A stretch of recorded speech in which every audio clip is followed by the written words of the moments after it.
रिसवाना जाके तै देई दे बिन्योताला। जा रिसवाना जाके तै देई दे बिन्योताला। जा रिसवाना जाके तै देई दे बिन्योताला। जा रिसवाना जाके तै देई दे बिन्योताला। नवराती माँ जगल रचे हम, नवराती माँ जगल रचे हम, कही देवे सब देवताला। जा रिसवाना जाके तै देई दे बिन्योताला। जा रिसवाना जाके तै देई दे बिन्योताला।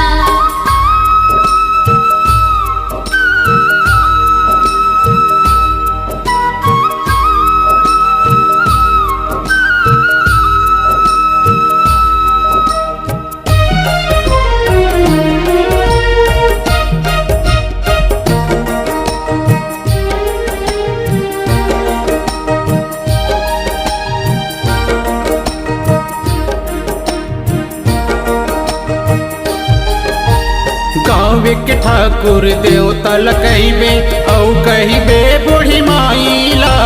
औ कहिबे बूढ़ी माइला सोना, औ कहिबे बूढ़ी माइला। औ कहिबे बूढ़ी माइला सोना, औ कहिबे बूढ़ी माइला। गाँव के बैगा बैगिन ल कहिबे औ कहिबे शक्ति माइला।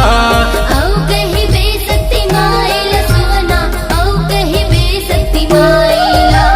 औ कहिबे शक्ति माइला सोना, औ कहिबे शक्ति माइला। गाँव के सब संतन ल कहिबे, गाँव के सब संतन ल कहिबे, कही देवे सब देवताला। जा रिसवाना जाके तै देई दे बिन्योताला। जा रिसवाना जाके तै देई दे बिन्योताला।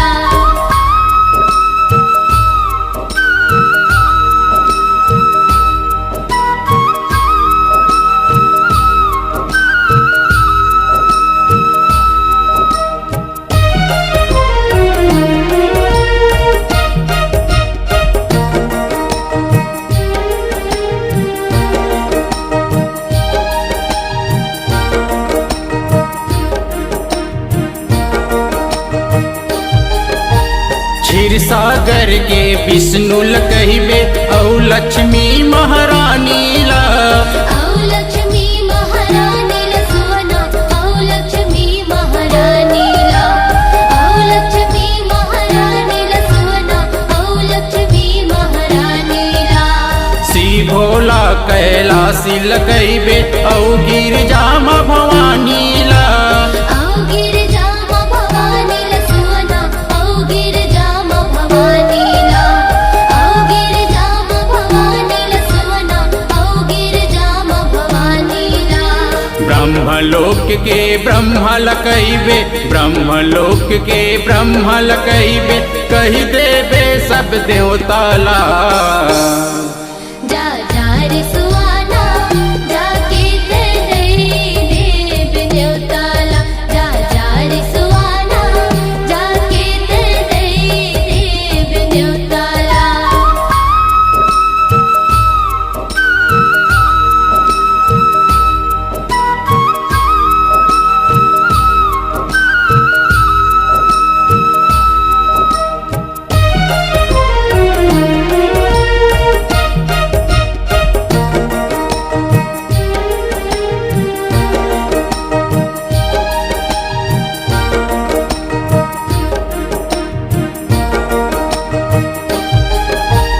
गोकुल के श्री कृष्ण ल कहिबे औ राधा महारानी ला। औ राधा महारानी ला सोना, औ राधा महारानी ला। औ राधा महारानी ला सोना, औ राधा महारानी ला। अंजनी पुत्र हनुमान ल कहिबे राम लखन सीता माई ला। राम लखन सीता माइला सोना, राम लखन सीता माइला। राम लखन सीता माइला सोना,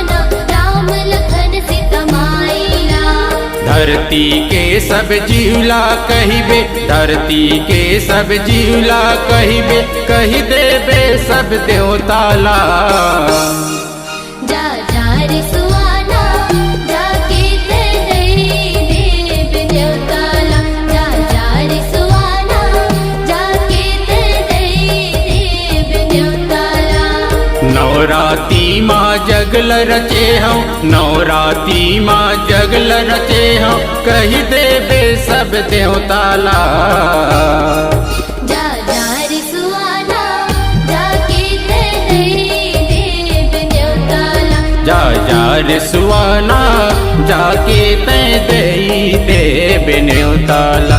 जा जा रे सुहाना जाके ते देव देवताला। जा जा रे सुहाना जाके ते देव न्योताला।